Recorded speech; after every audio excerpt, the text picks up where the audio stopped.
Cricket जगत में भूचाल आ गया है। जिस लीग को T20 क्रिकेट का मक्का कहा जाता है, उस इंडियन प्रीमियर लीग IPL से एक एक कर उसके सबसे बड़े विदेशी स्तंभ पीछे हट रहे हैं। IPL 2026 के मिनी ऑक्शन से कुछ ही दिन पहले संन्यास और लीग बदलने की घोषणाओं ने फैंस और फ्रेंचाइजियों दोनों को स्तब्ध कर दिया है। सवाल यह नहीं है कि कौन जा रहा है, बल्कि यह है कि क्यों। और सबसे बड़ा सवाल, क्या दुनिया की सबसे अमीर T20 लीग का आकर्षण अब फीका पड़ रहा है, जबकि खिलाड़ी इसके बजाय पाकिस्तान सुपर लीग PSL की ओर रुख कर रहे हैं। Faf du Plessis, Glenn Maxwell, Moeen Ali और आंद्रे रसेल ये वो नाम हैं जो दशकों से IPL की पहचान रहे हैं। इन दिग्गजों का अचानक लीग से हटना महज संयोग नहीं है, ये ग्लोबल T20 क्रिकेट के भू राजनीतिक, जियोपॉलिटिकल और आर्थिक परिदृश्य में एक बड़े बदलाव का संकेत है। क्या ये पैसा है, या फिर काम का बोझ, या क्या IPL ने ही इन अनुभवी खिलाड़ियों को किनारे कर दिया है? डेविड वॉर्नर भी इसी रास्ते पर हैं। IPL 2026 का मिनी ऑक्शन अगले कुछ हफ्तों में होने वाला है और टीमें पहले से ही अपनी रणनीतियों को अंतिम रूप दे रही थीं। ये ऑक्शन आमतौर पर रिलीज किए गए खिलाड़ियों को नई टीम में लाने और स्क्वाड में छोटी खामियों को दूर करने का मौका देता है। लेकिन इस बार ऑक्शन से पहले ही रिलीज हुए खिलाड़ियों ने नीलामी में उतरने के बजाय लीग को ही अलविदा कह दिया। ये किसी भी फ्रेंचाइजी के लिए न केवल एक रणनीतिक बल्कि एक भावनात्मक झटका भी है। फाफ डू प्लेसिस ने अपनी घोषणा में स्पष्ट किया कि वह IPL 2026 के ऑक्शन में भाग नहीं लेंगे, बल्कि PSL के ड्राफ्ट में शामिल होंगे। इसके बाद ग्लेन मैक्सवेल ने भी रजिस्ट्रेशन न कराने का फैसला लिया, जबकि मोइन अली ने भी डू प्लेसिस की राह पर चलने का ऐलान किया। इन सभी ने अपने करियर के अंतिम चरण में PSL को प्राथमिकता दी है। आंद्रे रसेल ने तो संन्यास लेकर कोलकाता नाइट राइडर्स KKR के साथ पावर कोच के रूप में एक नया अध्याय शुरू किया, जो इस बात का प्रमाण है कि वरिष्ठ खिलाड़ी अब खिलाड़ी के रूप में भारतीय लीग में अपनी जगह नहीं देख रहे हैं। ये स्थिति कई सवाल खड़े करती है। क्या खिलाड़ियों को ये डर है कि नीलामी में उनकी बेस प्राइस कम हो जाएगी, इसलिए वे सम्मानजनक तरीके से बाहर निकलना चाहते हैं?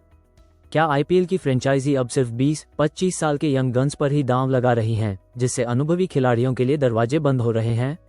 सबसे महत्वपूर्ण, जब IPL ने उन्हें रिलीज किया तो इन खिलाड़ियों ने PSL को तुरंत दूसरे घर, सेकंड होम के तौर पर क्यों देखा? यह मानना गलत होगा कि वरिष्ठ खिलाड़ी सिर्फ पैसों के लिए IPL छोड़ रहे हैं। IPL दुनिया की सबसे अमीर लीग है और यहाँ का औसत वेतन किसी भी अन्य लीग से बहुत अधिक है। लेकिन मामला सुरक्षा और सम्मान का है। जब कोई बड़ा खिलाड़ी जैसे डू प्लेसिस या मैक्सवेल अपनी फ्रेंचाइजी द्वारा रिलीज होता है तो उसे अगले ऑक्शन पूल में वापस जाना पड़ता है। हो सकता है कि ये नीलामी की अनिश्चितता और सम्मान का प्रश्न हो। एक अनुभवी खिलाड़ी जिसने पिछले कुछ सीजनों में 7 से 10 करोड़ रुपए कमाए हैं, उसे डर होता है कि उम्र और हालिया फॉर्म के कारण ऑक्शन में उसकी बोली 2 से 3 करोड़ रुपए तक गिर सकती है। यह न केवल आर्थिक झटका है, बल्कि एक तरह का अपमान भी माना जाता है। उनके लिए PSL का आकर्षक विकल्प है। PSL में खिलाड़ियों को ऑक्शन के बजाय एक ड्राफ्ट सिस्टम के माध्यम से चुना जाता है। प्लेटिनम श्रेणी, प्लैटिनम कैटेगरी में शामिल शीर्ष खिलाड़ियों को एक तयशुदा बड़ी रकम मिलती है। इसके लिए उन्हें IPL जितने लंबे समय, करीब 2 महीने तक खेलना भी नहीं पड़ता। माना जाता है कि PSL फ्रेंचाइजी इन अनुभवी खिलाड़ियों को एक सुरक्षित वेतन पैकेज की पेशकश कर रही है, जो भले ही IPL के शीर्ष वेतन, टॉप सैलरी से कम हो, लेकिन यह नीलामी की अनिश्चितता से कहीं बेहतर है। उन्हें ये पता होता है कि उन्हें कितना मिलेगा और उनका रोल भी स्पष्ट होता है। काम का बोझ और मैच फीस की तुलना भी इसका एक मुख्य कारण है। IPL में 70 से अधिक मैच होते हैं और ये 2 महीने तक चलता है, जिसमें भारी यात्रा और इंटेंस ट्रेनिंग शामिल है। जबकि PSL में मैचों की संख्या काफी कम होती है। एक वरिष्ठ खिलाड़ी के लिए PSL में 20 से 25 दिनों के कम समय के काम के लिए अगर IPL के 1 महीने के वेतन के बराबर भुगतान मिलता है, तो यह एक बेहतर वैल्यू फॉर टाइम सौदा बन जाता है। इस आर्थिक और शारीरिक राहत के कारण कई दिग्गज खिलाड़ी अब IPL की थकान भरी प्रतिबद्धता के बजाय PSL के छोटे और प्रभावी विंडो को चुन रहे हैं। अब सवाल यह उठता है कि क्या IPL की लंबी अवधि ही अब उसके लिए सबसे बड़ी चुनौती बन गई है? वरिष्ठ खिलाड़ियों के संन्यास का एक और प्रमुख कारण है काम का बोझ प्रबंधन, वर्कलोड मैनेजमेंट। 35 से ऊपर के खिलाड़ियों के लिए लगातार यात्रा, अत्यधिक दबाव और 2 महीने तक ऊंचे स्तर का क्रिकेट खेलना थका देने वाला हो सकता है। आंद्रे रसेल ने स्पष्ट किया कि संन्यास का ये सबसे अच्छा समय है जब प्रशंसक अभी भी पूछते हैं कि तुम में अभी भी कुछ बाकी है। यह एक मनोवैज्ञानिक मोड़ है। वे उस मुकाम पर संन्यास लेना चाहते हैं जब उनका प्रदर्शन सम्मानजनक हो, न कि तब जब खराब फॉर्म के कारण उन्हें बाहर कर दिया जाए। PSL यहाँ रिटायरमेंट एक्सटेंशन लीग के रूप में काम कर रही है। जिन खिलाड़ियों को IPL में अब उच्च स्तर की प्रतिस्पर्धा, हाई कंपटीशन और शारीरिक मांग, फिजिकल डिमांड के कारण जगह नहीं मिल रही है, वे PSL जैसे माहौल में 1-2 साल और अपने करियर को बढ़ा सकते हैं। PSL का मतलब कम मैच, कम दबाव, सीमित यात्रा, निश्चित रोल। IPL का मतलब अधिक मैच, अत्यधिक दबाव, लगातार यात्रा, रोल की अनिश्चितता। यह एक स्पष्ट चुनाव है, IPL का तनाव या PSL की शांति और निरंतरता। फाफ डू प्लेसिस IPL इतिहास के सबसे सम्मानित विदेशी कप्तानों और बल्लेबाजों में से एक हैं। उन्होंने RCB की कप्तानी की और उससे पहले CSK के लिए महत्वपूर्ण भूमिका निभाई। जब उन्हें दिल्ली कैपिटल्स ने रिलीज किया तो डू प्लेसिस को यह स्पष्ट हो गया होगा कि 39 साल की उम्र में उन्हें शायद ही किसी फ्रेंचाइजी में एक लीडर या गारंटीड ओपनर का रोल मिलेगा। ऑक्शन में वो शायद एक बैकअप खिलाड़ी के रूप में खरीदे जाते। डू प्लेसिस ने PSL में जाने का फैसला करके एक तरह से अपना नियंत्रण वापस ले लिया। उन्होंने ये सुनिश्चित किया कि वो एक ड्राफ्टेड टॉप कैटेगरी खिलाड़ी के रूप में जाएंगे, जहां उन्हें लीडरशिप या मेंटरशिप की भूमिका भी मिल सकती है। डेविड वॉर्नर, भारत प्रेम पर टूटेगा फैसला। अब बात करते हैं डेविड वॉर्नर की। डेविड वॉर्नर एक और बड़ा नाम है जिसके बारे में अटकलें हैं कि वो जल्द ही IPL से संन्यास लेकर PSL का रुख कर सकते हैं। वॉर्नर का भारत और IPL के फैंस के साथ एक अनूठा भावनात्मक जुड़ाव है।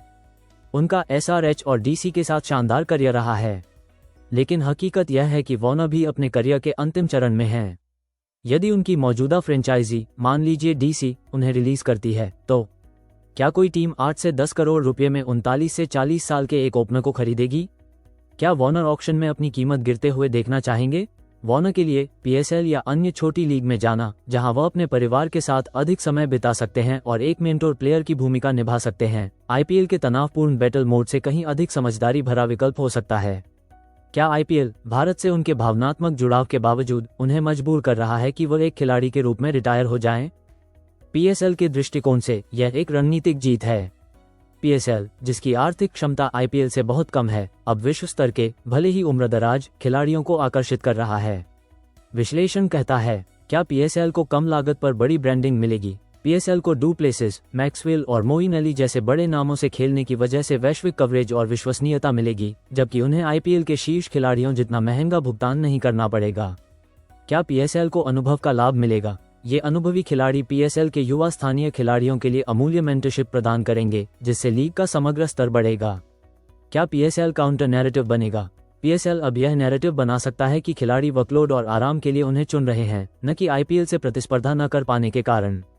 यह एक विन विन स्थिति है। वरिष्ठ खिलाड़ी सम्मानजनक रूप से अपने करियर को बढ़ाते हैं और PSL को मजबूत अंतर्राष्ट्रीय स्टार पावर मिलती है।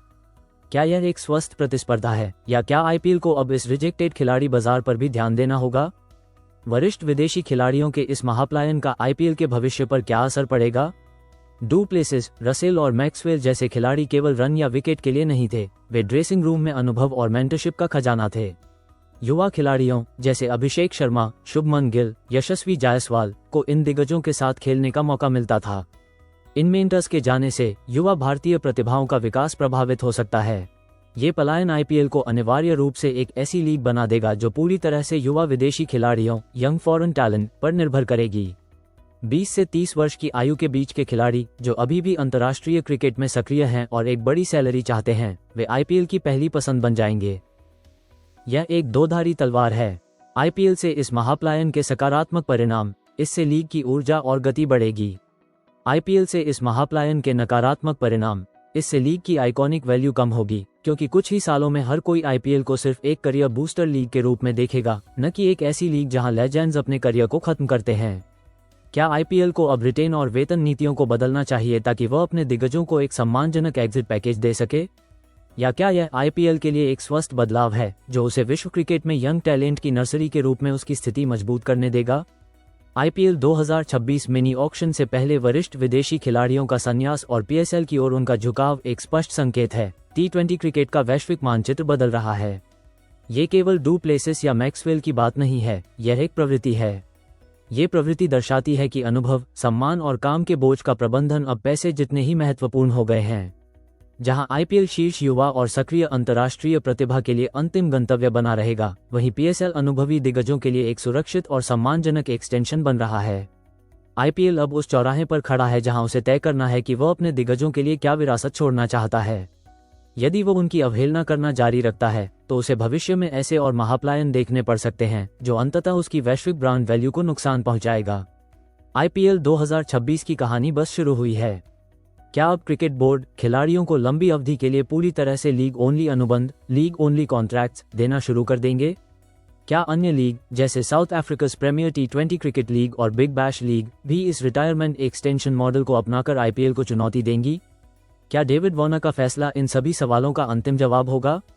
समय ही बताएगा। ये तो थी कुछ बड़े खिलाड़ियों के आईपीएल से संन्यास और पीएसएल को चुनने की कहानी। आपका क्या मानना है? नीचे कमेंट सेक्शन में हमें बताएं। आपके अनुसार इन सीनियर खिलाड़ियों का ये फैसला सही है या नहीं? आप 2026 के मिनी ऑक्शन में किस विदेशी खिलाड़ी को मिस करेंगे? अगर आपको यह वीडियो पसंद आया और इन बड़े फैसलों की यह इनसाइड स्टोरी महत्वपूर्ण लगी हो तो इस वीडियो को लाइक करें, अपने विचार कमेंट करें और ऐसे ही क्रिकेट की एक्सक्लूसिव खबरें और विश्लेषण सबसे पहले देखने के लिए हमारे चैनल को सब्सक्राइब करना न भूलें और बेल आइकॉन वाला बटन ज़रूर दबाएं। और देखते रहिए क्रिकेट ब्लॉग और यूट्यूब चैनल थर्ड अंपायर। मिलते हैं अगली वीडियो में।